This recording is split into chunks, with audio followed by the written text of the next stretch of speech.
नमस्ते दोस्तों। ड्रामा की स्टार्टिंग में एक सोल्जर अनजाने में एक लड़की को बचाता है। वो कहती है कि वो उसकी हर विश पूरी कर सकती है। सोल्जर ये सुनकर हंसता है और उसकी बात को सीरियसली नहीं लेता। लेकिन जैसे ही वो उस लड़की की उंगली को टच करता है, एक मैजिकल सीन होता है। उस दिन के बाद से सोल्जर को प्रमोशन पे प्रमोशन मिलते हैं और वो अमीर हो जाता है। वो लड़की असल में एक चुड़ैल है जो भविष्यवाणी करती है। कोई नहीं जानता कि वो कहाँ से आई हैं। बस इतना पता है कि वो हमेशा राजाओं के आसपास रहती हैं। अगर कोई उनकी उंगलियों को छू लेता है तो वो राजा के लिए बुरी किस्मत को पहले ही देखकर अच्छी किस्मत ले आती हैं। और चुड़ैल की ये पावर उसकी बेटी को भी मिलती है। जब सल्तनत कमजोर होने लगी तो दुनिया में उथल पुथल मच गई। तब वो चुड़ैल चुपके से महल छोड़कर आम लोगों के बीच रहने लगी। वो अमीर हो चुका सोल्जर उस चुड़ैल को अपना पर्सनल लकी चार्म मानने लगता है और उसे और उसकी बेटी को दुनिया से छिपा देता है और उन्हें अपनी पीढ़ी दर पीढ़ी अपने बच्चों को सौंपता जाता है। छोटी चुड़ैल जन्म से ही दुनिया से कटी हुई थी।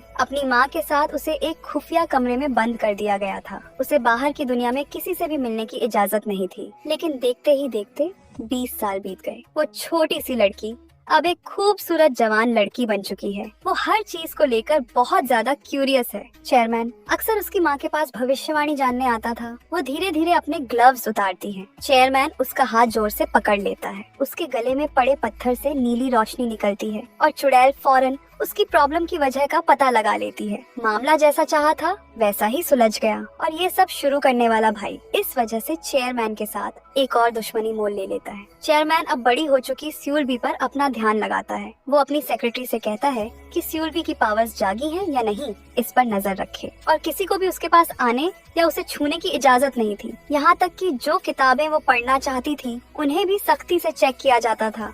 इतनी कड़ी निगरानी में स्यूलबी को अब इन सब चीजों से बहुत नफरत होने लगी थी। स्यूलबी बाहर की दुनिया के लिए और भी ज्यादा एक्साइटेड और क्यूरियस हो जाती है। वो हमेशा परियों की कहानियों की तरह ख्यालों में खोई रहती है कि एक प्रिंस आएगा और उसे यहाँ से ले जाएगा। अचानक दरवाजे पे लगी विंड चाइम बजती है। चेयरमैन का बेटा जब चेयरमैन घर पर नहीं होता अपने दोस्तों को घर पर पार्टी के लिए बुलाता है। दरवाजा खटखटाने की आवाज आती है, लेकिन ये आवाज सिर्फ सुक्वांग को ही सुनाई देती है। वो आवाज का पीछा करते हुए माँ बेटे के एक स्टैचू के पास आता है। तभी सीक्रेट रूम की केयरटेकर भी स्यूलबी को देख लेती है। वो चिल्लाकर उसे वापस जाने को कहती है, वरना वो चेयरमैन से शिकायत कर देगी। स्यूलबी अपनी माँ से पूछती है कि प्रिंस कब आएगा, लेकिन उसकी माँ का रिएक्शन काफी अजीब होता है। वो कहती है, स्यूलबी किसी प्रिंस से मिलना जरूरी नहीं कि हमेशा खुशी ही लाए। तभी केयरटेकर आकर उन्हें बताती है कि अब सोने का टाइम हो गया है। माँ को आदत के मुताबिक नींद का इंजेक्शन लगाया जाता है। दरवाजे के बाहर कुछ दोस्त आपस में मस्ती से बातें कर रहे थे। सबवूफर से निकलती तेज वाइब्रेशन वाली आवाज स्यूलबी को पहली बार बाहर की दुनिया से आई कोई आवाज महसूस कराती है। वो केयरटेकर से पूछती है, लेकिन केयरटेकर को बस अपना काम खत्म करने की जल्दी थी। वो उसे नींद की गोली खाने के लिए कहती है। जब वो स्यूलबी को रोज की तरह सोता हुआ देखती है तो केयरटेकर चैन की सांस लेकर चली जाती है। लेकिन इस बार स्यूलबी ने उसकी बात नहीं मानी थी। उस धमाकेदार म्यूजिक की आवाज स्यूलबी को फिर से दरवाजे की तरफ भागने पर मजबूर कर देती है। उसका दिमाग बाहर की आवाजों के ख्यालों से भरा था, लेकिन जमीन पर रहने वाले बड़े जानवरों में वो सिर्फ हाथी को ही इमेजिन कर पाती है। स्यूलबी फिर से ध्यान से आवाज पहचानने की कोशिश करती है। इस आवाज से सुक्वांग फिर से चौंक जाता है, पर बाकी लोगों को कुछ भी पता नहीं चलता। सुक्वांग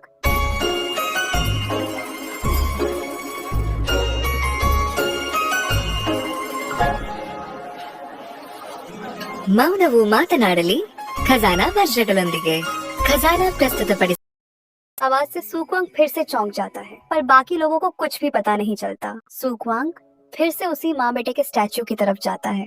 स्यूलबी धीरे से कहती है, प्रिंस।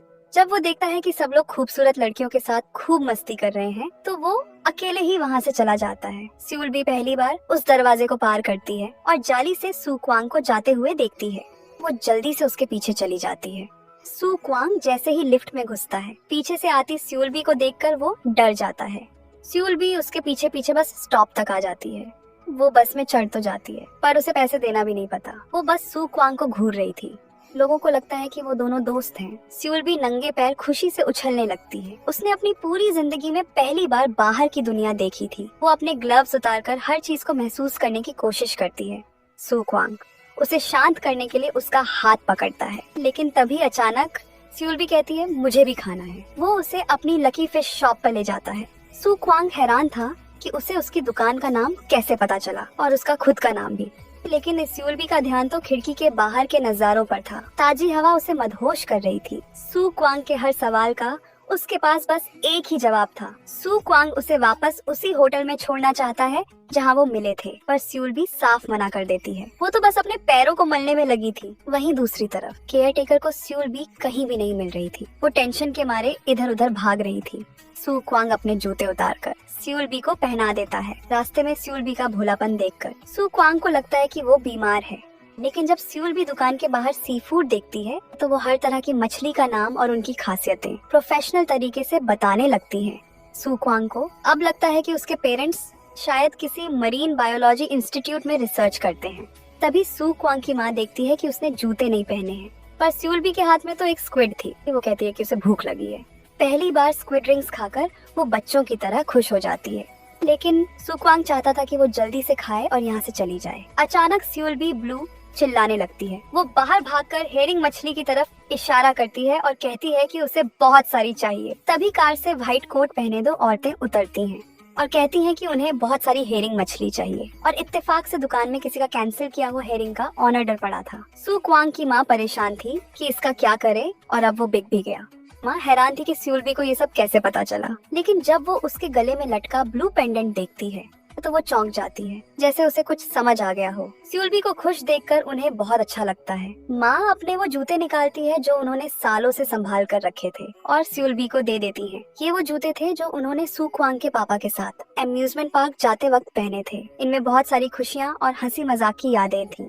अम्यूजमेंट पार्क का नाम सुनते ही स्यूलबी बहुत एक्साइटेड हो जाती है। वो सू क्वांग से जिद करने लगती है कि उसे भी जाना है। उनके जाने के बाद माँ कमरे में वापस जाकर एक फोटो एल्बम निकालती है जिसमें स्यूलबी की माँ और बचपन के सू क्वांग की एक साथ फोटो थी। शायद ये सब किस्मत में पहले से ही लिखा था। दोनों जवान एक साथ अम्यूजमेंट पार्क पहुँचते हैं। सू क्वांग की किस्मत तो जैसे चमक उठी थी। हर गेम में बलून शूटिंग में उसका हर निशाना सही लगता है और जब वो पंचिंग मशीन पर यूं ही एक पंच मारता है तो मशीन का स्कोर सीधा टॉप पे पहुंच जाता है। वो हर गेम को परफेक्शन के साथ जीत रहा था। लेकिन सीक्रेट रूम में केयरटेकर की किस्मत खराब थी। लिविंग रूम में स्यूलबी का कोई नामो निशान नहीं था। उसे हार मानकर चेयरमैन को ये खबर देनी पड़ी। इधर स्यूलबी अपनी मस्ती में पूरी तरह खोई हुई थी। उसकी नजरों में सू क्वांग बिल्कुल उस प्रिंस जैसा लग रहा था जो उसे बुरी किस्मत से बचाने आया है।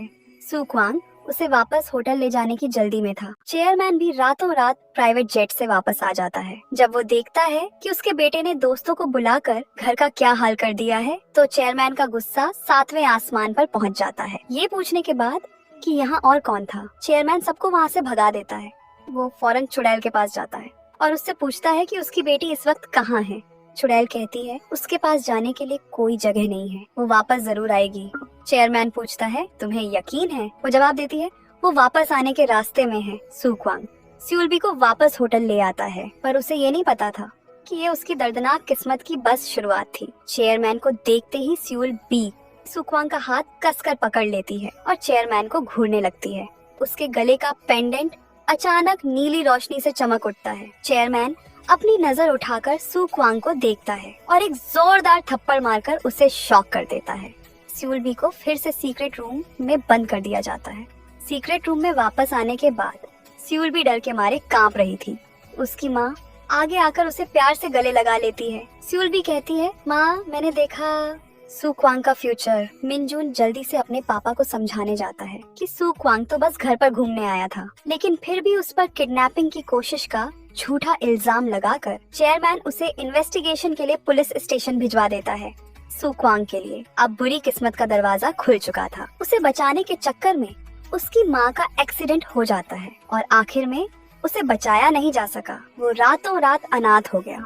सू क्वांग अपनी माँ की अस्थियों को उनकी पसंदीदा नदी में बहा देता है, पर उसकी बुरी किस्मत का सिलसिला यहीं खत्म नहीं हुआ। एक आदमी उसकी बॉडी को समुद्र में फेंक देता है और जब मिनजून को सू क्वांग की मौत की खबर मिलती है तो सबसे पहले उसके दिमाग में अपने पापा का ख्याल आता है। वो सीधा घर जाकर उनसे सवाल करता है, लेकिन उसके पापा एकदम शांत थे और कोई जवाब नहीं देते, बस उसे अपने काम से काम रखने को कहते हैं। मिनजून रोते हुए अपने पापा से जवाब मांगता है, पर चेयरमैन फिर भी कुछ नहीं कहता। वो चिल्लाता है जवाब दो पापा, चेयरमैन सीक्रेट रूम में जाकर चुड़ैल को वार्न करता है कि वो अपनी बेटी पर नजर रखे और उसे बताता है कि जो लड़का स्यूलबी को ले गया था वो अब गायब हो चुका है। स्यूलबी पास में खड़ी ये सब सुनकर दुखी होकर रोने लगती है, लेकिन उसे यकीन था कि सू क्वांग मरा नहीं है। वो सू क्वांग की माँ के दिए हुए जूतों को कसकर गले लगा लेती है। वहीं एक छोटे से आइलैंड पर एक लाल घर में सू क्वांग 3 दिन और 3 रात से बेहोश पड़ा था। आखिरकार उसे होश आ जाता है। एक मछुआरे अंकल ने उसे पानी से बाहर निकाला था। अंकल को लगता है कि कोई उसका पीछा कर रहा था, लेकिन न्यूज़पेपर में तो लिखा था कि उसने अपनी माँ को खोने के दुख में सुसाइड कर लिया है। सू क्वांग बेबस होकर रोने लगता है। स्यूलबी अपनी माँ से कहती है, माँ मुझे सू क्वांग की याद आ रही है। स्यूलबी हर दिन हर रात सू क्वांग को याद करती थी। वो अपनी माँ से कहती है कि वो कितनी शिद्दत से एक आम इंसान बनना चाहती है और बाहर की दुनिया में जीना चाहती है। तभी एक नई केयरटेकर अंदर आती है। इस बार वो लोग स्यूलबी को सीधे नींद का इंजेक्शन लगाने वाले थे, चाहे वो और उसकी माँ कितनी भी कोशिश करें। आखिर में उन्हें दर्द भरी चीखों के साथ सोना ही पड़ता है। वहीं दूसरी तरफ सू क्वांग का भी दिल दर्द से फटा जा रहा था। उसे नहीं पता था कि अब वो कहाँ जाए और क्या करे। उसके दिमाग में स्यूलबी से जुड़ी यादें और माँ के एक्सीडेंट का वो सीन घूम रहा था। पीछे बस कभी ना खत्म होने वाला दर्द रह गया था। जिस अंकल ने सू क्वांग को पनाह दी थी वो उसके लिए एक आईडी कार्ड और कुछ पैसे तैयार करते हैं। ये आईडी कार्ड उनके बेटे का था जिसकी मौत हो चुकी थी, पर कार्ड कैंसिल नहीं हुआ था और उसकी शक्ल भी सू क्वांग से मिलती जुलती थी। अंकल उसे गाओ शिंगमिंग बनकर जीने के लिए कहते हैं ताकि उसे फिर से किसी हमले का सामना न करना पड़े। अंकल को अलविदा कहकर सू क्वांग उस आइलैंड से चला जाता है। 2 साल बाद एक भीड़ भाड़ वाले किसान बाजार में सू क्वांग एक बार फिर नजर आता है, लेकिन अब वो एक मनहूस इंसान बन चुका था। हर कोई उसे देखकर उससे दूर भागता था, यहाँ तक कि एक आंटी उस पर गंदा पानी भी फेंक देती है। नई फूलों की दुकान वाली लड़की को इसकी वजह नहीं पता थी। सू क्वांग को हैंडसम देखकर वो खुद आगे बढ़कर हेलो कहती है। सू क्वांग कहता है, अगर तुमने मुझे छुआ तो तुम्हारे साथ बुरा होगा, पर लड़की ने उसकी बात को बिल्कुल नहीं माना। लेकिन सू क्वांग ने फिर भी अच्छे दिल से उसे सावधान रहने को कहा। उधर स्यूलबी हर दिन उदास रहती थी और सू क्वांग को याद करती थी। मिनजून उसके लिए एक गिफ्ट लेकर आता है। उसकी भविष्यवाणी ने जो हेल्प की थी उसके लिए थैंक्स कहने स्यूलबी ने कोई रिएक्शन नहीं दिया। उसने बस अपने ग्लव्स उतारे और एक रोबोट की तरह अपना हाथ मिनजून की तरफ बढ़ा दिया। वो कहती है, मुझे बाहर जाने दो। स्यूलबी मिनजून से रिक्वेस्ट करती है कि वो उसे बाहर ले जाए, बस एक बार प्लीज। मिनजून स्यूलबी की आंखों में देख नहीं पाता। आखिर में वो दरवाजा खोल देता है। केयरटेकर फौरन पीछे भागती है और उन्हें जोर जबरदस्ती रोकने की कोशिश करती है, लेकिन मिनजून का रौब ही इतना जबरदस्त था और ऊपर से चेयरमैन भी शहर से बाहर था। वो कहता है, अगर तुम नहीं बताओगी तो किसी को पता नहीं चलेगा। केयरटेकर कहती है, शुक्रिया। केयरटेकर ये सुनकर बहुत एक्साइटेड हो जाती है। ये दूसरी बार था जब स्यूलबी बाहर की दुनिया में आई थी, लेकिन वो चारों तरफ ऐसे देख रही थी जैसे किसी को ढूंढ रही हो। वो अपनी चुनी हुई जगह पर आते हैं मिनजून के साथ लंच करने और अच्छी किस्मत भी फौरन आ जाती है। अचानक एक ऐसी मुलाकात होती है कि मिनजून की वहीं के वहीं एक बड़ी डील पक्की हो जाती है और तभी स्यूलबी को भी सू क्वांग की एक झलक दिख जाती है। वो सोचती है वो सच में सू क्वांग है। मिनजून स्यूलबी को थैंक्स कहता है कि वो उसके लिए गुड लक लाई। वो उसकी तारीफ करता है कि वो उसकी लकी चार्म है, लेकिन स्यूलबी के दिमाग में तो इस वक्त सिर्फ सू क्वांग था। वो सोचती है, प्रिंस कितना हैंडसम है। सीक्रेट रूम में वापस आकर स्यूलबी अपनी माँ को सू क्वांग को देखने वाली बात बताती है। इससे उसका यहाँ से भागने का इरादा और भी पक्का हो जाता है। इस बार उसकी माँ भी उसे नहीं रोकती। वो धीरे धीरे आंगन के कोने में आती है। वो अपनी जबरदस्त एनर्जी को रिलीज करती है, भागने के सारे रास्ते और आने वाली हर मुसीबत को पहले ही देख लेती है। माँ बेटी दोनों तैयारी कर लेती हैं और सही मौके का इंतजार करने लगती हैं। चुड़ैल जानबूझकर केयरटेकर के हाथ पर गर्म पानी गिरा देती है ताकि वो अपने ग्लव्स उतारने पर मजबूर हो जाए। केयरटेकर कहती है, तुम हंस रही हो, पागल हो गई हो क्या? माँ कहती है, सेक्रेटरी जा ने तुम्हें हमें वहाँ ले जाने को कहा है। केयरटेकर पूछती है, सेक्रेटरी जा? केयरटेकर अपने आप से बड़बड़ाती है। वो माँ बेटी को लेकर गलियारे से गुजरती है और पहले चेक पॉइंट से बाहर निकल जाती है। एक गार्ड पूछता है, केयरटेकर किम तुम्हें क्या हुआ है? इसके बाद वो दूसरे चेक पॉइंट पर पहुंचते हैं। चुड़ैल फौरन गार्ड का हाथ पकड़ लेती है और अपनी बेटी को जल्दी से जाने का इशारा करती है। माँ बेटी कामयाबी से आखिरी गेट तक पहुंच जाती हैं। तभी वहाँ खड़ी गार्ड अचानक कुछ पूछ लेती है। केयरटेकर को फौरन होश आ जाता है। वो जैसे ही पलट कर देखती है, चुड़ैल उसे जोर से धक्का देती है। तेजी से दरवाजे का कार्ड उठाती है और बाहर भाग जाती है। वो दोनों पहले से देखे हुए भागने के रास्ते पर भागते भागते होटल के मेंटेनेंस एरिया तक पहुंच जाती हैं और ठीक उस पर जब शटर बंद होने वाला था वो वहां से निकलने में कामयाब हो जाती है। केयरटेकर शटर के पीछे फंसी रह जाती है। माँ बेटी जैसे तैसे भागकर होटल की लॉबी में पहुंचती हैं। माँ स्यूलबी को एक हैट पहनाती है और उसे टूरिस्ट के एक ग्रुप के साथ मिलकर होटल से बाहर जाने को कहती है। गार्ड्स चिल्लाते हैं, खड़े क्या हो, जल्दी करो। माँ कहती है, मेरी बेटी, माँ तुमसे बहुत प्यार करती है। स्यूलबी कहती है, मैं भी आपसे प्यार करती हूँ माँ। माँ कहती है, जाओ। उधर एक आदमी जो मनहूसियत का दूसरा नाम था, अपने सपने में अपनी किस्मत की सबसे बड़ी दुश्मन से मिलता है। जब सू क्वांग की नींद खुलती है तो उसे बस अपने रोंगटे खड़े होते हुए महसूस होते हैं। उसकी जिंदगी तो पहले ही बड़ी अनलकी थी और अब पता नहीं कौन सी नई मुसीबत आने वाली थी। और जैसा सोचा था, आसमान में फौरन काले बादल छा जाते हैं। वो ब्रश करने जाता है तो उसका टूथब्रश ही टूट जाता है। जैसे ही वो बाहर निकलता है, एक काली बिल्ली उसका रास्ता काट जाती है। सू क्वांग ये देखकर डर के मारे कांप जाता है और पीछे हट जाता है। तभी मार्केट का प्रेसिडेंट आकर उससे पूछने लगता है कि वो दुकान कब खाली करेगा। आसपास के दुकानदार भी फौरन तमाशा देखने आ जाते हैं। वो सब चाहते थे कि वो फौरन वहाँ से गायब हो जाए, लेकिन प्रेसिडेंट चाहे कितना भी चिल्लाए, सू क्वांग कहता है, कॉन्ट्रैक्ट खत्म होने में अभी 1 साल बाकी है। वो कहता है, हाँ वो तो है, लेकिन वो लोग मुझे हर वक्त परेशान करते रहते हैं। सू क्वांग अपने आसपास खड़े लोगों के चेहरों को देखता है। वो अच्छी तरह जानता था कि उनके दिमाग में क्या खिचड़ी पक रही है, तो वो भी साफ साफ बोल देता है, कॉन्ट्रैक्ट खत्म होने से पहले मैं यहाँ से नहीं जाऊंगा, मैं यहीं पर चिपका रहूंगा। ये सुनकर सब लोग एकदम शॉक रह जाते हैं। तभी एक गुस्सैल आंटी से ये देखा नहीं जाता। वो सीधे आगे आकर सू क्वांग से बहस करने लगती है। वो उसे कोसने लगती है कि वो एक मनहूस है। जब से वो मार्केट में आया है कभी कुछ अच्छा नहीं हुआ। बाकी लोग भी उसकी हाँ में हाँ मिलाने लगते हैं। वो आंटी बिना रुके बस शिकायतें किए जा रही थी। वो सारा इल्जाम सू क्वांग के सिर पर डाल रही थी। सू क्वांग को गुस्सा तो बिल्कुल नहीं आया, बल्कि उसने मुस्कुराते हुए ऐसा जवाब दिया कि आंटी की बोलती बंद हो गई। वो कहता है, आगे से मैं अच्छा बिहेव करूंगा। आंटी चिल्लाती है, नहीं हंसो मत, हंसो मत, अगर तुम अचानक हंसे तो कुछ और ज्यादा बुरा हो जाएगा। सू क्वांग की एक हंसी ने उस आंटी को इतना डरा दिया कि उसका सारा गुस्सा गायब हो गया। उसे डर था कि कहीं अगले ही पल कुछ और मनहूस न हो जाए। वो कहती है, कहा ना हंसो मत। सू क्वांग भी ये देखकर हैरान रह गया। आंटी कहती है, मिंगशिंग तुम सच में एक मनहूस हो। सू क्वांग बस बेबसी में सूखी हंसी हंस देता है। उसे यकीन नहीं हो रहा था कि वो बारिश को भी बुला सकता है। ऐसे सोचे तो शायद उसके पास सच में कोई मैजिक पावर हो। वो कहता है, धूप निकल जाओ आ, लेकिन सूरज तो नहीं निकला। पर उसके सपने में आई वो मनहूस लड़की भागती हुई आ जाती है। सू क्वांग उसे बस हैरानी से घूरता रहता है। वो कहती है, तुमसे मिलकर खुशी हुई कोंग सू क्वांग। सू क्वांग सोचता है, मुझे पता था आज कुछ न कुछ तो जरूर होगा। सू क्वांग को अपनी आंखों पर यकीन नहीं हो रहा था।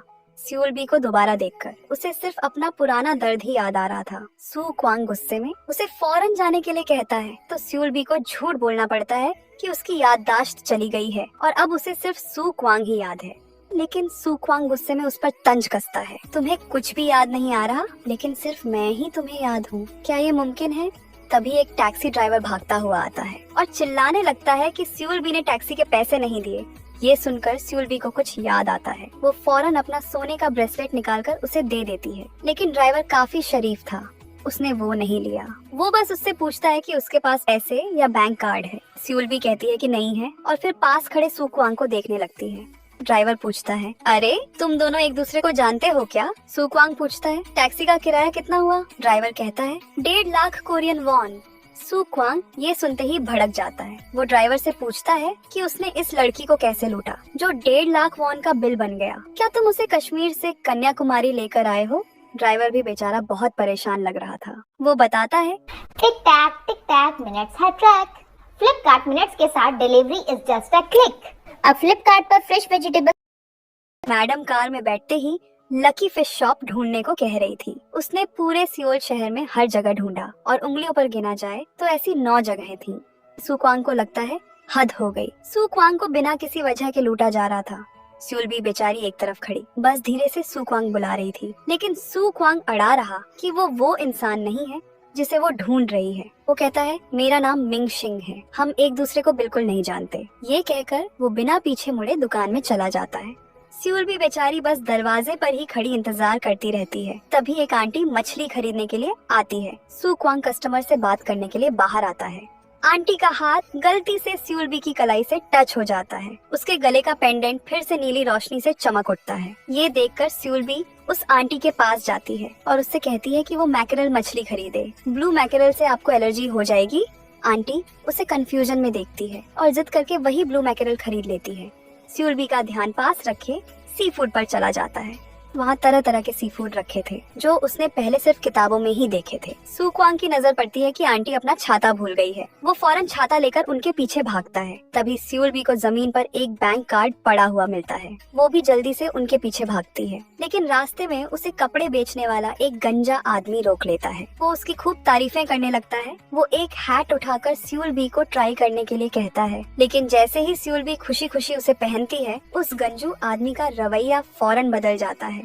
वो कहता है 10,000 वॉन। स्यूलबी कहती है मेरे पास नहीं है। वो कहता है तुम्हारे पास कार्ड तो है। स्यूलबी अपने हाथ में पकड़े कार्ड को देखती है और कहती है कि ये उसका नहीं है, पर वो गंजू आदमी उसे टेंशन न लेने का इशारा करता है। ये हम सबका कार्ड है, जितना चाहे यूज करो। स्यूलबी को फौरन सब समझ आ जाता है कि अच्छा तो ये कार्ड सब लोग मिलकर यूज करते हैं। मार्केट का प्रेसिडेंट ये सब देखकर हैरान रह जाता है। वो गंजू आदमी कार्ड छीनकर फौरन पैसे काट लेता है। इसके बाद और भी दुकानदार आकर उस कार्ड को स्वाइप करने लगते हैं। स्यूलबी भी खुशी खुशी किसी को मना नहीं करती। दुकानदार उसे बेवकूफ समझकर खूब लूट रहे थे, पर उन्हें नहीं पता था कि सू क्वांग और वो आंटी कब से एक तरफ खड़े उसे देख रहे थे। स्यूलबी कहती है सू क्वांग मैडम शुक्रिया, मैंने इसे यूज कर लिया। वो कहती है ये हम सबका कार्ड है। आंटी धीरे से अपने पास खड़े सू क्वांग की तरफ देखती है। बिना कुछ कहे ही सब समझ आ गया था। सू क्वांग ने उन लालची दुकानदारों को चारों तरफ देखा और आखिर में सारा सामान वापस कर देता है। वो बैंक कार्ड वापस आंटी को दे देता है। आंटी कहती है अपनी गर्लफ्रेंड को संभाल कर रखो, अगर ऐसा ही चलता रहा तो कोई गड़बड़ हो जाएगी। सू क्वांग बस झुक झुक कर माफी मांगता रहता है। तभी आंटी के पास उसकी बेटी का फोन आता है। वो पलटकर सू क्वांग से 2 मैकेरल मछली मांगती है। वो हैरान थी कि स्यूलबी को ये कैसे पता चला कि उनके घर आज जो मेहमान आ रहे हैं उन्हें ब्लू मैकेरल से एलर्जी है। अपनी गलती की माफी मांगने के लिए सू क्वांग आंटी को फ्री में एबालोन दे देता है। दुकानदारों की भीड़ फौरन वहाँ जमा हो जाती है। वो आंटी को बीच में घेर लेते हैं और उससे उस लड़की के बारे में पूछने लगते हैं। क्या उस लड़की के साथ कोई गड़बड़ है?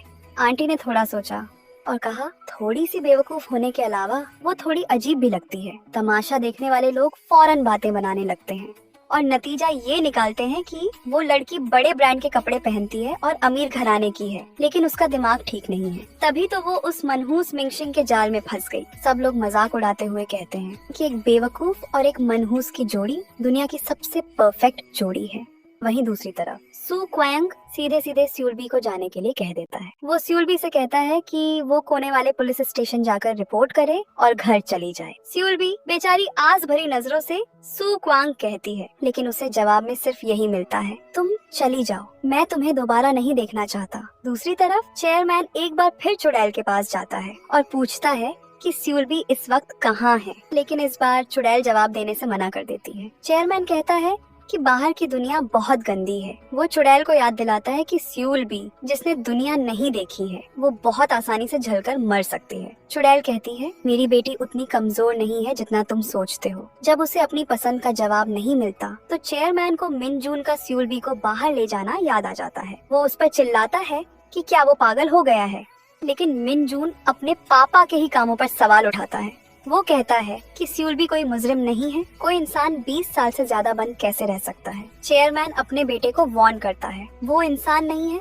बस तुम्हारा लकी चार्म है, लेकिन मिन जून फिर भी अपनी जिद पर अड़ा रहता है। चेयरमैन उसे वार्न करता है कि वो स्यूलबी पर तरस न खाए और भूलकर भी कोई फीलिंग्स न रखे। वो इंसानों से अलग हैं, बाप बेटे की सोच नहीं मिलती और वो बहस खत्म कर देते हैं। मिन जून भी गहरी सोच में डूब जाता है। असल में उसने अपनी आंखों से स्यूलबी को भागते हुए देखा था। उसने जानबूझकर उसे रोका ही नहीं, बल्कि वो तो दिल ही दिल में थोड़ा खुश भी हो रहा था। लेकिन मुसीबतें एक के बाद एक आ रही थीं। सेक्रेटरी चा खबर लाता है कि एक कॉम्पिटिटर ने पेटेंट चुराने का केस कर दिया है। चेयरमैन कहता है वकीलों की टीम को बुलाओ। चेयरमैन के बड़े भाई को जब ये खबर मिलती है तो वो बहुत खुश होता है, लेकिन उसके बेटे बाऊची को ज्यादा फिक्र थी। सुना है होटल से एक लड़की भाग गई है। भाई को शक था कि ये उसके छोटे भाई की नाजायज औलाद है, लेकिन बावर्ची को ऐसा नहीं लगता था क्योंकि आंटी को मरे हुए बहुत टाइम हो गया था, तो छिपाने की कोई जरूरत नहीं थी। वो बाप बेटे दोनों ही उस भागी हुई लड़की के बारे में क्यूरियस हो जाते हैं।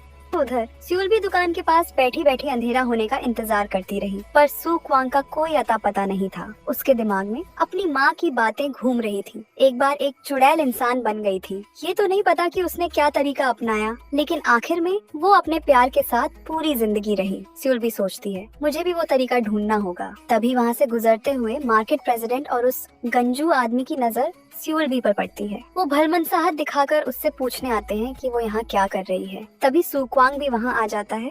प्रेसिडेंट सू क्वांग पर गुस्सा करता है कि इतनी रात हो गई है और उसने अपनी गर्लफ्रेंड को बाहर अकेले छोड़ दिया है। सू क्वांग चिल्लाता है वो मेरी गर्लफ्रेंड नहीं है। किसी ने नहीं सोचा था कि सू क्वांग को इतना जबरदस्त गुस्सा आ जाएगा। स्यूल भी उसे बार बार सू क्वांग बुला रही थी। वो जानती थी कि उसे स्यूल भी की फिक्र हो रही है।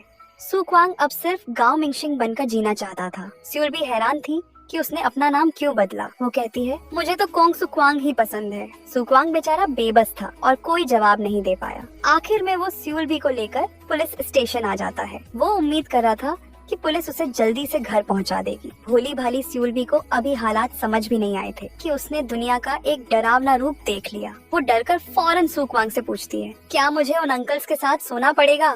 सू क्वांग उसे देखकर बस अपना सिर पीटने वाला था। इस सीधी सादी लड़की के सामने उसे आखिर में हार माननी ही पड़ी। स्यूल भी खुशी खुशी सू क्वांग के पीछे पीछे चलने लगी। वो एक छत पर बने कमरे रूफ टॉप रूम में किराए पर रहता था। रात में पूरा चांद बहुत ज्यादा चमक रहा था। स्यूल भी आसमान के इस खूबसूरत नजारे में खो सी गई थी। दरवाजे में घुसते ही वो अपनी एक्साइटमेंट रोक नहीं पाई। ये पहली बार था जब वो सू क्वांग के घर आई थी। सू क्वांग से जुड़ी हर एक चीज उसे बहुत अच्छी लग रही थी। वो खुशी से बेड पर कूदने लगी, बिल्कुल एक बच्चे की तरह। सू क्वांग उसे इतना खुश देखकर एक पल के लिए घबरा सा गया। वो बस वहीं खड़ा रहा और काफी देर तक कुछ बोल नहीं पाया। अरे तुम ये क्या कर रही हो? स्यूल भी पूछती है। क्या हुआ? सू क्वांग ने उसके हाथ से किताब छीन ली और अजीब सा फील करते हुए उसे ऐसा करने से मना किया, लेकिन स्यूल भी तो एक चिपकू की तरह फिर से उससे चिपक गई। सू क्वांग कहता है तुमने ये क्यों नहीं सोचा कि अगर मैं बुरा आदमी निकला तो? वो कहती है सू क्वांग एक अच्छा इंसान है। सू क्वांग उस लड़की को देखता रहा जो उस पर 100% भरोसा कर रही थी। स्यूल भी नींद में बार बार माँ बुला रही थी। सू क्वांग को लगा कि शायद जमीन बहुत ठंडी है। उसने स्यूलबी को धीरे से उठाकर बेड पर लिटा दिया, पर उसने नहीं सोचा था कि जैसे ही वो स्यूलबी की उंगली को छुएगा, स्यूलबी नींद में बड़बड़ाई, सब मर गए। ये सुनकर सू क्वांग की तो जैसे जान ही निकल गई। ये पूरी रात बस अजीब हादसों और डर से भरी थी। वो जैसे तैसे लेटने की कोशिश करता है, लेकिन स्यूलबी सोते हुए इतने हाथ पैर चला रही थी कि बेचारा सू क्वांग डर के मारे कोने में दुबक कर बैठ गया। आखिरकार जैसे तैसे सुबह हुई। सू क्वांग ने पलटकर देखा तो स्यूलबी बेड पर नहीं थी। वो फौरन जूते पहनकर उसे ढूंढने निकला। स्यूलबी कहती है बहुत भूख लगी है, मैंने कल कुछ नहीं खाया, बहुत भूख लगी है। पहली बार सू क्वांग के हाथ का बना खाना खाकर स्यूलबी उस सूप चावल के टेस्ट की दीवानी हो गई। सू क्वांग उससे पूछता है कि उसे याद है रात को वो नींद में क्या बड़बड़ा रही थी, पर स्यूलबी को तो कुछ भी याद नहीं था। सू क्वांग को उस पर बहुत शक हो रहा था। तुम्हें अपनी माँ का फोन नंबर और एड्रेस कैसे याद नहीं है? स्यूलबी बस हाँ में अपना सिर हिला देती है। तो फिर तुम्हें सिर्फ मैं ही कैसे याद हूँ? क्योंकि मैं सू क्वांग को पसंद करती हूँ। ये सुनकर सू क्वांग का दिमाग ही खराब हो गया। उसे फिर से वो होटल याद आया जहाँ वो उसे छोड़ने गया था। होटल का नाम सुनते ही स्यूलबी फौरन सीरियस हो गई और जिद पर अड़ गई कि उसे कुछ नहीं पता उसकी सेफ्टी के लिए। सू क्वांग ने स्यूलबी को एक सीटी विसल दी कि जब भी वो किसी खतरे में हो तो इसे जोर से बजाए। फिर उसने उसे पेपर स्प्रे यूज करना सिखाया ताकि बुरे लोगों से अपना बचाव कर सके। इसके बाद उसने उसे पुलिस स्टेशन का एक मैप बना कर दिया और उससे कहा कि वो पुलिस स्टेशन चली जाए, वहाँ कोई न कोई उसकी फैमिली को ढूंढने में मदद कर देगा। आखिर में उसने उसे कुछ पैसे दिए ताकि वो अपनी जरूरत की चीजें खरीद सके। स्यूलबी ने सिर हिलाया कि वो समझ गई और अगले ही पल वो पैसे उसे वापस देते हुए कहती है ये लो और मुझे यहीं रहने दो। सू क्वांग सोचता है वाह कितनी जल्दी सीख गई चीजों को यूज करना। जैसे ही वो घर से निकले सू क्वांग फौरन स्यूलबी को हिम्मत देने लगा कि वो जल्दी से पुलिस स्टेशन जाए और अपनी माँ को ढूंढ ले। लेकिन जैसे ही वो मुड़ा उसका दिल नहीं माना। वो खुद उसे पकड़कर पुलिस स्टेशन के अंदर छोड़कर आया। उधर चेयरमैन ने सारे सिक्योरिटी फुटेज चेक करने का ऑर्डर दिया। जैसे ही स्यूल भी टूरिस्ट ग्रुप में मिलती हुई दिखाई दी, पास खड़े मिंजून ने फौरन गार्ड्स का ध्यान भटका दिया। वो जांच के नतीजे पूछने का नाटक करने लगा। जब कैमरा दूसरी तरफ हुआ तब उसने चैन की सांस ली और चला गया और स्यूल बी से पीछा छुड़ाकर सू क्वांग। जैसे ही मार्केट पहुंचा, उसने देखा कि वो गुस्सैल आंटी मरी हुई काली पॉम्फ्रेट मछलियां निकाल रही हैं। सू क्वांग को फौरन रात में स्यूल बी की बड़बड़ाहट याद आ गई। पहले तो उसने इग्नोर करने की सोची, लेकिन फिर वो वापस मुड़ा और उसने सारी मरी हुई मछलियां खरीद ली, और वो भी नॉर्मल कीमत से कई गुना कम दाम पर। मछलियां जैसे ही पैक हुई, पड़ोस वाली ब्लू आंटी और उसका पति भागे भागे उस गुस्सैल आंटी के पास काली पॉम्फ्रेट ढूंढते हुए आए। सू क्वांग कहता है, मेरे पास है। ब्लू आंटी और उसके पति ने हर दुकान पर देख लिया था, पर वो हर जगह बिक चुकी थी। सू क्वांग ने तो बैठे बिठाए एक बड़ी डील कर ली। उसने मौके का फायदा उठाकर ऊंचे दाम पर मछलियां बेची और उन दोनों का काम भी हो गया। और उधर स्यूल बी, जिसे वो खुद छोड़कर आया था, वो छुपते छुपाते वापस मार्केट में आ गई। इस बार वो बस दूर से छिप छिप कर सू क्वांग को देख रही थी। उसे डर था कि कहीं सू क्वांग उसे देख न ले। सू क्वांग ऊपर से तो बिल्कुल नॉर्मल दिख रहा था, लेकिन दिल ही दिल में उसे अब भी स्यूल बी की टेंशन हो रही थी। वो जो भी काम कर रहा था उसका ध्यान कहीं और ही था। इसलिए वो वापस पुलिस स्टेशन गया स्यूल बी के बारे में पता करने, पर उसे पता चला कि स्यूल बी ने पुलिस की मदद लेने से मना कर दिया और वहाँ से अकेली चली गई। सू क्वांग सोचता है, उसका दिमाग तो वैसे भी ठीक नहीं है, कहाँ गई होगी वो। स्यूल बी ने सू क्वांग को जाते हुए देखा और फिर बाहर निकली, लेकिन सू क्वांग से कर्जा वसूलने आए दो गुंडों की नजर उस पर पड़ गई। उन्होंने उसे 2-4 मीठी बातों में फंसाया और वो उनके पीछे पीछे चल पड़ी। थोड़ी ही देर में मिनजून भी उसे ढूंढता हुआ वहाँ पहुँच गया। उस गंजू आदमी ने जैसे ही स्यूल बी की फोटो देखी, उसने फौरन उसे कोने वाली लकी फिश शॉप का रास्ता बता दिया। और उसी वक्त स्यूल भी उन गुंडों के ऑफिस में मजे से खेल रही थी। उसे जो भी चीज दिख रही थी वो उसे लेकर बहुत क्यूरियस थी। उनमें से एक, जिसका नाम फ्लैट हेड था, उसने स्यूल बी को बेचकर पैसे कमाने का आइडिया दिया। वो कहता है, वैसे भी मिंगशिंग आकर कर्जा तो चुका नहीं पाएगा। लेकिन दूसरे गुंडे यूं हो ने साफ मना कर दिया। उसका एक उसूल था कि वो इंसानों की खरीद फरोख्त नहीं करेगा। पर जैसे ही यूं हो वहाँ से गया, फ्लैट हेड ने फौरन ब्रदर पिग नाम के एक खरीदार से कांटेक्ट किया। ये खबर मिलते ही सू क्वांग पागलों की तरह स्यूल बी को ढूंढने लगा। तभी दुकान पर इंतजार कर रहे मिनजून ने उसे देख लिया। वो कुछ समझ पाता और उसका पीछा करता। तब तक सू क्वांग गायब हो चुका था। यूं हो जब नीचे वापस आया तो उसने ब्रदर पिग की कार देखी। ऊपर फ्लैट हेड स्यूल बी को ऊंचे दाम पर बेच चुका था। यूं हो को वापस आया देखकर वो एक्साइटमेंट में पैसों का बैग दिखाकर शो ऑफ करने लगा। यूं होने वो बैग उठाया और डील कैंसिल करने के लिए ब्रदर पिग को वापस देने लगा। लेकिन हाथ में आया ताजा शिकार। वो गुंडा इतनी आसानी से कैसे जाने देता। ब्रदर पिग ने दोनों गुंडों को धमकाया कि अगर उन्होंने कोई चालाकी की तो वो उनकी जान ले लेगा। फ्लैट हेड डर गया और उसने यूं हो को पीछे खींच लिया। अब वो कहता है, ये कमीने सच में मर्डर कर देते हैं। स्यूल बी ने मौके का फायदा उठाकर खुद को छुड़ाया और जोर से यूं हो का हाथ पकड़ लिया। यूं हो ने स्यूल बी से पूछा कि उसे उसके बेटे का नाम कैसे पता चला। गुंडों ने स्यूल बी को जबरदस्ती घसीटना शुरू कर दिया, पर जाते जाते भी वो यूं हो को वार्न करना नहीं भूली, उस आदमी पर बिल्कुल भरोसा मत करना। ह्यूनसू को मेरी जरूरत है, उसे सर्जरी की जरूरत है। ह्यूनसू को सर्जरी चाहिए, जल्दी जाओ। फ्लैट हेड ये सब देखकर एकदम सन्न रह गया। यूं हो भी शौक में वहीं खड़ा रहा। उसे कुछ समझ नहीं आया। कार जैसे ही स्टार्ट हुई, सामने से सू क्वांग भागता हुआ आया। स्यूल बी ने उसे अपने पास से गुजरते हुए देखा और फौरन वो सीटी निकालकर बजाने लगी। आवाज सुनकर सू क्वांग फौरन रुका। उसने जमीन से सीटी उठाई और पक्का कर लिया कि ये स्यूल बी की ही है। उसने जल्दी से एक साइकिल रोकी और उनके पीछे निकल पड़ा। यूं हो को जितना सोच रहा था उतना ही उसे गड़बड़ लग रही थी। उसने फौरन अपने उस दोस्त को फोन लगाया जिसने उसकी डॉक्टर से बात कराई थी, पर उसे यकीन नहीं हुआ कि फोन पे जो आवाज आई वो बिल्कुल वैसी ही थी जैसी स्यूल बी ने भविष्यवाणी की थी। रेड ड्रेस वाली एक लड़की ने गलती से फोन उठा लिया और इस वजह से उस आदमी का सारा प्लान चौपट हो गया। यूं हो चिल्लाता है, तू मेरे ह्यूनसू के नाम पर मुझे ब्लैकमेल करने की हिम्मत करता है, कमीने कहीं के। यूं हो को स्यूल बी की जाते जाते कई बातें याद आईं और वो फौरन उनके पीछे भागा। सू क्वांग एक शॉर्टकट लेकर आखिर में उन गुंडों की कार के सामने आ गया। उसने ज्यादा नहीं सोचा।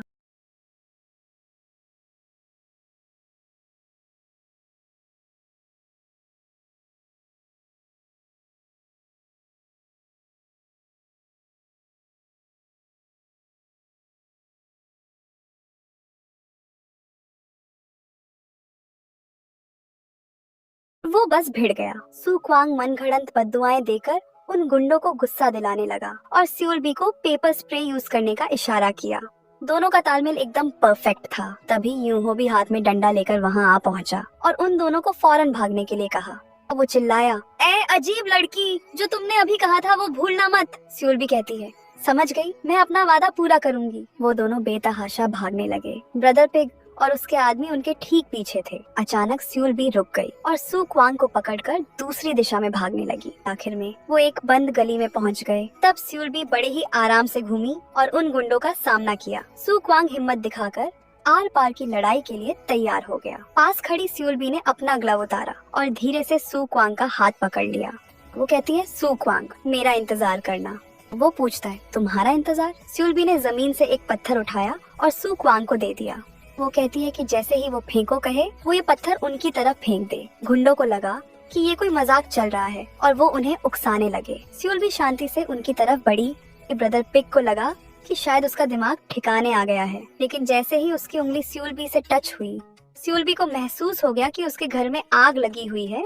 तो वो कहती है, गैस, आग। वो चिल्लाता है, भाई, माँ, तुम ठीक तो हो? स्यूल बी अगले गुंडे की तरफ बढ़ी और कहा, तुम्हारी लॉटरी लग गई है। वो हैरान होकर पूछता है, लॉटरी? वो कहता है, मेरा घर जलकर राख होने वाला है। आखिरी वाले का मामला तो और भी ज्यादा संगीन था। उसे इरिटेबल बॉवेल सिंड्रोम था। ऐसा लग रहा था मानो स्क्रीन के पार से भी बदबू आ रही हो। तभी उनके साथी भी वहाँ आ पहुँचते हैं। स्यूल भी कहती है, सू क्वांग, यही मौका है, फेंको। सू क्वांग कहता है, क्या? ठीक है, फेंकता हूँ। कार में बैठा एक तगड़ा आदमी फौरन नीचे उतरता है और उन्हें गालियां देने लगता है कि क्या वो जीना नहीं चाहते। गुंडे ये देखकर सीधे उनसे भिड़ने चले जाते हैं, लेकिन जैसे ही उस आदमी के साथी ने पुलिस का सायरन निकाला, गुंडे फौरन पीछे हट गए और डर गए। उनमें से एक आदमी उन्हें पहचान लेता है कि वो पिग गैंग के हैं और फौरन उन्हें पकड़ने का ऑर्डर देता है। वो पूछता है कि पत्थर किसने फेंका था? स्यूल बी कहती है, मैंने। स्यूल बी खुद ही अपना जुर्म कबूल कर लेती है, लेकिन वजह ये थी कि गुंडे उसे पकड़कर ले जाना चाहते थे, इसलिए उसे मजबूरी में ऐसा करना पड़ा। पुलिस वाला कहता है, मैडम, आपने बहुत अच्छा फेंका, बहुत ही बढ़िया। स्यूल बी बेचारी सी बनकर वहाँ खड़ी थी। सब कुछ उसके कंट्रोल में था। डिटेक्टिव्स को बाय बाय कहने के बाद पुलिस स्टेशन के अंकल उसे बयान दर्ज कराने के लिए कहते हैं और पूछकर तो होश ही उड़ गए। पुलिस चाहे कुछ भी पूछ ले, स्यूल बी के पास बस एक ही नाम था, सरनेम बता नहीं पा रही थी और फिंगरप्रिंट्स भी नहीं मिल रहे थे। सू क्वांग हैरान था कि उसने यूहो का नाम क्यों नहीं लिया। स्यूल बी ने थोड़ा सोचा और कहा, क्योंकि वो तुम्हारे लिए एक अच्छा इंसान साबित होगा। सू क्वांग कहता है, क्या? पुलिस को स्यूल बी की पहचान को लेकर बहुत सारे सवाल थे। सू क्वांग ने फौरन पास में खड़े होकर सफाई दी। वो पहले विदेश में रहती थी और कुछ टाइम पहले एक एक्सीडेंट में उसकी याददाश्त पूरी तरह चली गई। पुलिस ने फौरन पूछा, कम से कम ये तो पता होगा कि वो किस देश की है। लेकिन स्यूल बी बस अन में अपना सिर हिलाती रही। अब एक ही रास्ता था, या तो उसकी याददाश्त अचानक वापस आ जाए या फिर उसकी फैमिली खुद उसे ढूंढते हुए आए, तभी उसकी पहचान हो सकती थी। सू क्वांग जल्दी से स्यूल बी के लिए किसी शेल्टर होम के बारे में पूछता है, लेकिन अंकल उसे प्यार से समझाते हैं कि शेल्टर होम्स में सड़कों पर रहने वाले बेघर लोग होते हैं। एक जवान लड़की का वहाँ रहना ठीक नहीं होगा। पास में खड़ा एक पुलिस वाला ये सुनकर बीच में बोल पड़ता है, तुम दोनों को देखकर लगता है कि तुम्हारा रिश्ता कुछ खास है, तो कुछ टाइम के लिए साथ ही रह लो। सू क्वांग पागलों की तरह मना करने का इशारा करता है, लेकिन स्यूल बी तो दीवानों की तरह उसके पास आ जाती है। दूसरी तरफ मिन जून फिश शॉप पर स्यूल बी का इंतजार करता रहा। जब वो नहीं मिली तो उसे हार मानकर जाना पड़ा। यूं हो ऑफिस वापस आकर फ्लैट हेड पर जोर जोर से चिल्लाता है और उसे कहता है कि वो फौरन ब्रदर पिग को पैसे वापस करे, वरना वो लोग स्यूल बी को नहीं छोड़ेंगे। तभी एक फोन कॉल से मामला और भी उलझ जाता है। उसे पता चलता है कि ब्रदर पिग पकड़ा गया है। यूं हो को फ्लैट हेड से कुछ टाइम के लिए छिप जाने के लिए कहना पड़ता है। उसे पहले घर जाकर अपने बेटे को बचाना था। पुलिस स्टेशन से बाहर निकलते ही स्यूल बी को सबसे पहले यूं हो से किया हुआ अपना वादा याद आता है। वो कंफ्यूज्ड सू क्वांग को अपने साथ ले जाती है और वो यूं हो के बेटे ह्यून सू को ढूंढ निकालते हैं। उस छोटे बच्चे को आंखों का कैंसर था और वो जल्द ही अंधा होने वाला था। स्यूल बी ने यूं हो का नाम लेकर उसे यकीन दिलाया। सू क्वांग गेट के बाहर खड़ा दिन की घटनाओं के बारे में सोच रहा था। वो जितना सोच रहा था उतना ही उसे कुछ गड़बड़ लग रहा था। तभी स्यूल बी खुशी खुशी बाहर आती है और उसे बताती है कि सब कुछ हो गया है और अब वो चल सकते हैं। जब यूं हो जख्मी हालत में घर वापस आता है तो ह्यून सू को अपने पापा को हमेशा चोट में देखकर दुख होता है। यूं हो हमेशा की तरह अपने बेटे से झूठ बोलता है कि वो गलती से टकरा गया था, लेकिन ह्यूनसू अब बड़ा हो गया था। वो अपने पापा के इस प्यारे से झूठ को समझता था। वो फौरन स्यूलबी के दिए हुए 30,000 वॉन निकालता है। यूहो को लगा कि उसके साथ मजाक हुआ है, लेकिन ह्यूनसू की अगली बात ने उसके दिल में फिर से एक उम्मीद जगा दी। स्यूलबी ने ह्यूनसू को वोंगुंग को ढूंढने के लिए कहा था। उसे बस कल बताई हुई जगह पर जाना था। यूहो को फिर लगा कि स्यूलबी बकवास कर रही है, लेकिन अपने बेटे की खुशी के लिए वो दोनों वादे के मुताबिक वहां पहुंच गए। आज बीमार बच्चों के लिए एक चैरिटी सेल थी। ह्यूनसू खुशी खुशी इवेंट की तरफ भागा। एंट्री टिकट ठीक 30,000 वॉन का था। यूं हो टिकट का दाम सुनकर चौंक गया। ये ठीक उतने ही पैसे थे जितने स्यूलबी ने ह्यूनसू को दिए थे। इवेंट में आए बच्चे वहाँ से अपनी पसंद की 5 चीजें चुन सकते थे। यूं हो वोंगुंग को ढूंढने लगता है, लेकिन एक पांडा उसे डरा देता है। ह्यूनसू एक प्यारे से बड़े से खरगोश के पास भाग कर जाता है और उसका टूटा हुआ खिलौना ठीक करने में उसकी मदद करता है। वो बहुत होशियार था और उसने जल्दी से रोबोट ठीक कर दिया और खुशी खुशी अपने पापा को दिखाने लगा। उस बड़े खरगोश ने अपना मास्क उतारा और ध्यान से ह्यूनसू की आंखों में देखने लगा। वो कहता है, बच्चे की आंखें बहुत खूबसूरत हैं। यूहो कहता है, हाँ वो अपनी माँ पर गया है, आंखें बहुत सुंदर हैं। वो आदमी कहता है, मैं ह्यूनसू की आंखों का इलाज करने में मदद करना चाहता हूँ, तुम क्या सोचते हो? वो आदमी खुद ह्यूनसू की आंखों के इलाज का प्रपोजल देता है और अपना बिजनेस कार्ड देता है। सामने खड़ा आदमी तो देश का जाना माना चाइल्ड कैंसर सेंटर का स्पेशलिस्ट था। उसका नाम मोनुंग था। यूहो ने कार्ड को उल्टा करके देखा। बेटे के बचने की खबर मिलते ही यूहो सबसे पहले स्यूलबी को ढूंढकर उसे थैंक्स कहता है। वो कहता है, तुम्हारी वजह से मेरा बेटा। यूहो इमोशनल होकर बताने लगता है कि आंखों की बीमारी की वजह से उसके बेटे ने कितना दर्द सहा सके। उसे डर था कि कहीं वो इतनी छोटी उम्र में अपनी माँ की तरह उसे छोड़कर न चला जाए। यूहो बोलते बोलते और भी इमोशनल हो जाता है और रोने लगता है। आखिर में उसके बेटे का इलाज एक टॉप स्पेशलिस्ट करने वाला था। एक इतना बड़ा गुंडा अपने बेटे के लिए सबके सामने झुककर थैंक्स कह रहा था और फूट फूट कर रो रहा था। आसपास के दुकानदार ये सीन देखकर हैरान रह गए। स्यूलबी और सू क्वांग प्यार से यूहो को शांत कराते हैं। स्यूलबी कहती है, देखो मैंने कहा था ना कि मैनेजर वांग एक अच्छा इंसान है। अब स्यूलबी के पास भी कोई था जो उसका साथ दे सके। यूहो ने सू क्वांग को ऑर्डर दिया कि वो स्यूलबी का अच्छे से ख्याल रखे और कहा कि अगर किसी भी तरह की मदद की जरूरत हो तो जरूर बताए। सू क्वांग घबरा गया और समझ नहीं पाया कि क्या मदद मांगे। स्यूलबी उसे बार बार याद दिलाने की कोशिश कर रही थी। तुम्हें उसकी मदद की जरूरत थी ना? सू क्वांग ने थोड़ा सोचा और यूहो से कहा कि वो इस महीने का ब्याज माफ कर दे। सब हैरान थे कि यूहो बिना सोचे ही मान गया। सू क्वांग भी चौंक गया तो कहता है, तो फिर 1.5 करोड़ का असली कर्ज भी माफ कर दो। यूहो कहता है, अरे एहसान फरामोश, लेकिन ब्याज माफ होना भी बहुत बड़ी बात थी। यूहो कहता है, ठीक है सिर्फ असली रकम ही चुका देना, आराम से चुकाना। अचानक स्यूलबी को गर्मी लगने लगती है। ये सुनते ही यूहो फौरन उसके लिए आइसक्रीम खरीदने चला जाता है और साथ में आसपास के लोगों के लिए भी। वो चिल्लाता है, आज सबको आइसक्रीम मेरी तरफ से। लोग कहते हैं, वाह क्या मैंने कोई भूत देख लिया है। स्यूलबी कहती है, मैं तुम्हें एक सीक्रेट बताती हूँ, असल में मैं किस्मत की देवी हूँ। सू क्वांग कहता है, रुको मैं तो सच में मानने ही वाला था। पहली बार सू क्वांग की साइकिल पर पीछे बैठकर स्यूलबी ने वो ग्लव्स उतार दिए जिन्होंने उसे 20 साल तक कैद रखा था, जैसे वो अपने अतीत को हमेशा के लिए अलविदा कह रही हो। घर वापस आकर सू क्वांग ने उसके लिए इंस्टेंट नूडल्स बनाए। ये पहली बार था जब स्यूलबी ने कोई जंक फूड खाया था। उसकी अनोखी केमिकल वाली खुशबू सीधे उसके दिल में उतर गई। सू क्वांग को शक हुआ कि शायद उसने पहले खाया हो और भूल गई हो, लेकिन स्यूलबी ने पूरे यकीन के साथ कहा, इतनी अच्छी चीज कोई भूल ही नहीं सकता। सू क्वांग कहता है, तुम तो अपने पेरेंट्स को भी याद नहीं कर पा रही हो। स्यूलबी को फौरन अपनी गलती का एहसास हुआ और जल्दी से कहा कि शायद उसने सच में पहले खाया होगा। सू क्वांग उसे देखकर फिर से बोल पड़ा, क्या तुम अपने घर से भाग कर आई हो?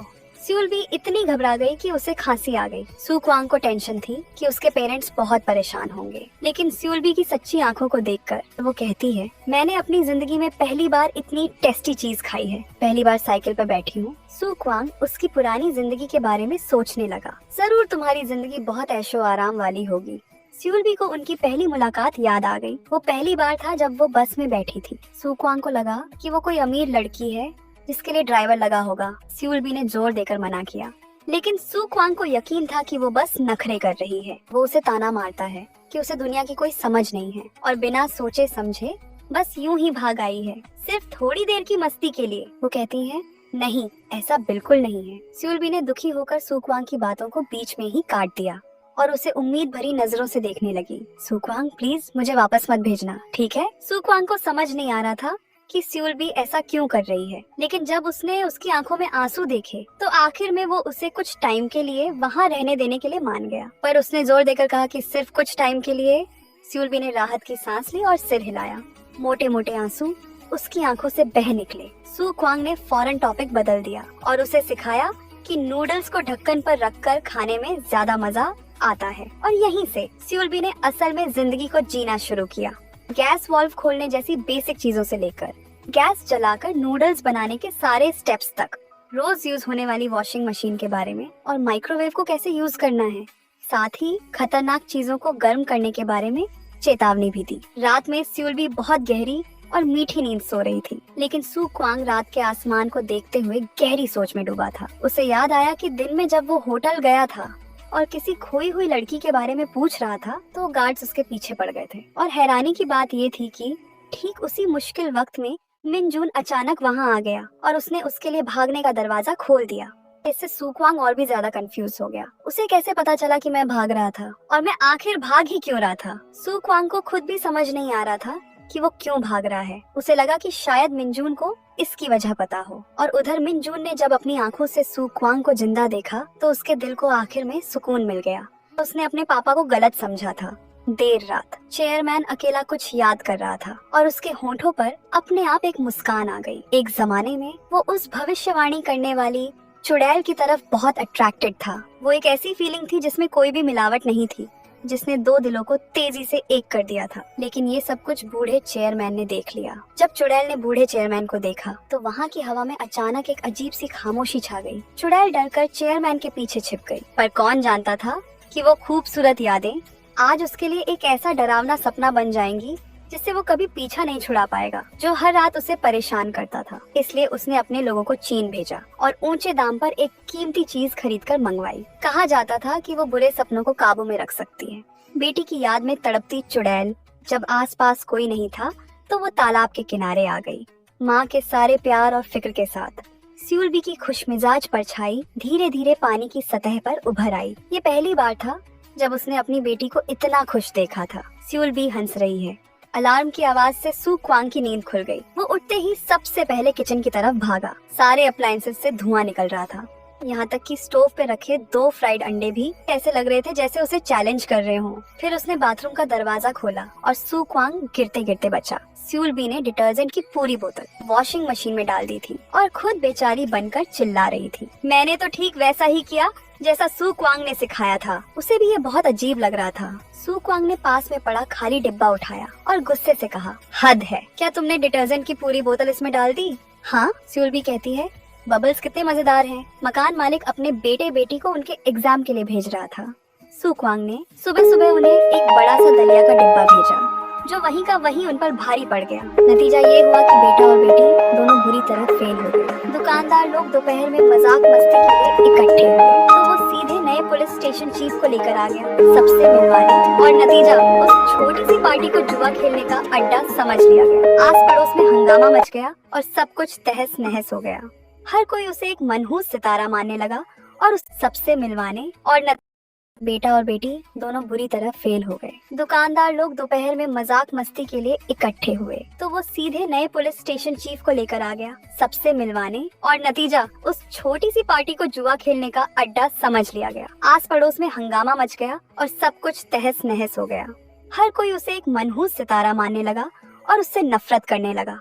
और सबसे अजीब बात तो ये थी कि तेज बारिश में सिर्फ उसी का छाता उड़कर गया और सीधा एक बिजली के खंभे से जा टकराया। हर तरफ चिंगारियां उड़ने लगी और पूरे किसान बाजार की बिजली एक पल में चली गई। उसे ठीक करने में पूरे 2 दिन और 2 रातें लग गईं। इस वजह से दुकानदारों को भारी नुकसान उठाना पड़ा और इस तरह सुक्वांग की मनहूसियत दूर दूर तक फेमस हो गई। दोस्तों, कहानी अभी खत्म नहीं हुई है। इस ड्रामा के दूसरे पार्ट के लिए कमेंट्स में लिखकर बताएं। वीडियो को लाइक और चैनल को सब्सक्राइब करें। तब तक के लिए धन्यवाद।